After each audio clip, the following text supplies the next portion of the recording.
એક મહત્વનો રિપોર્ટ આવ્યો છે ભારતીય ઇક્વિટી માર્કેટ પર જેપી મોર્ગને રિપોર્ટ આપ્યો છે અને તેમણે રેટિંગ ડાઉનગ્રેડ કર્યા છે। શું છે સંપૂર્ણ વિગત અને ભારત પર કેમ તેઓ થોડાક બેરિશ થયા છે એની વિગત સાથે જોડાયા છે સહયોગી તૃપ્તિ કપૂરિયા। જી તૃપ્તિ, જણાવો શું ખાસ વિગત આ રિપોર્ટની અંદર? જેપી મોર્ગનની અગર જો આપણે વાત કરશું તો હવે ભારતીય ઇક્વિટી માર્કેટ માટે તેમના તરફથી આપણને અહીંયા રેટિંગ હવે ડાઉનગ્રેડ થતા જોવા મળી રહ્યા છે। તેમને ઓવરવેટના રેટિંગ હતા તે ઘટાડીને હવે અહીંયા તેમને ન્યુટ્રલ કર્યા છે। અહીંયા ખાસ તેમને રીઝન આપ્યા છે। તેમનું કહેવું છે કે ભારતીય ઇક્વિટી પર તેઓ એલોકેશન્સ તેમના તરફથી હવે ઘટાડવામાં આવ્યા છે। તેમનું કહેવું છે કે સ્ટ્રક્ચરલ સ્ટોરી કંપનીની કાયમ છે, સારી છે, પરંતુ ટૂંકા ગાળામાં ઘણી જ મુશ્કેલીઓનો સામનો ભારતીય ઇક્વિટી કંપનીઓને કદાચ કરવો પડી શકે। આ કારણસર અહીંયા રેટિંગ ડાઉનગ્રેડ કરવામાં આવ્યા છે।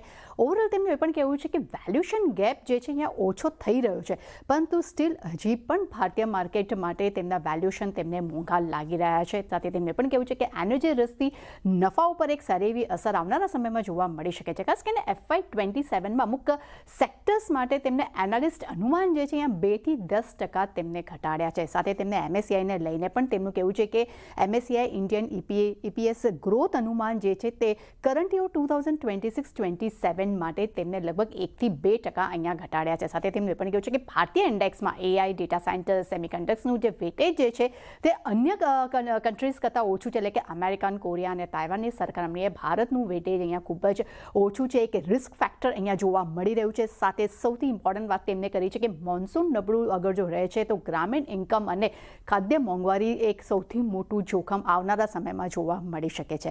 પરંતુ ઓવરઓલ સેક્ટર વાઇઝ તેમને પોતાના રેટિંગ પણ અહીંયા ચેન્જ કર્યા છે। અગર ઓવરવેટ રેટિંગની વાત કરશું તો ખાસ કરીને ફાઇનાન્શિયલ, મટીરિયલ્સ, કન્ઝ્યુમર છે, હોસ્પિટલ, ડિફેન્સ, પાવર કંપનીઓ છે, તેના માટે તેમના તરફથી આપણને ઓવરવેટ રેટિંગ જોવા મળી રહ્યા છે। પરંતુ બીજી તરફ તેમને IT અને ફાર્મા કંપની માટે તેમને અહીંયા અંડરવેટ રેટિંગનો રિપોર્ટ તેમને આપ્યો છે। અગર નિફ્ટી લક્ષ્યાંકની હું વાત કરીશ તો પહેલાં નોર્મલ માર્કેટ માટે તેમનું કહેવું છે કે પહેલાં જ્યાં તેમને 30,000ના લક્ષ્યાંક આપ્યા હતા તે હવે હાલમાં તેમને તેને ઘટાડીને 27,000 કરી દીધા છે।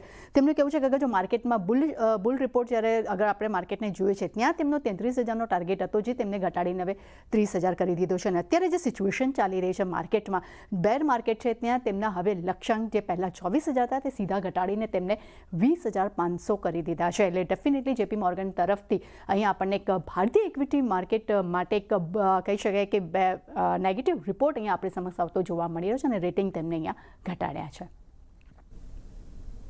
એટલે જુઓ, ખાસ કરીને એક આ રેટિંગ ઘટાડવાના કારણો આપણને સામે આવતા જોવા મળ્યા। આભાર તૃપ્તિ, અમારી સાથે જોડાઈને આ સમગ્ર વિગત આપવા માટે। એટલે થોડુંક અહીંયાથી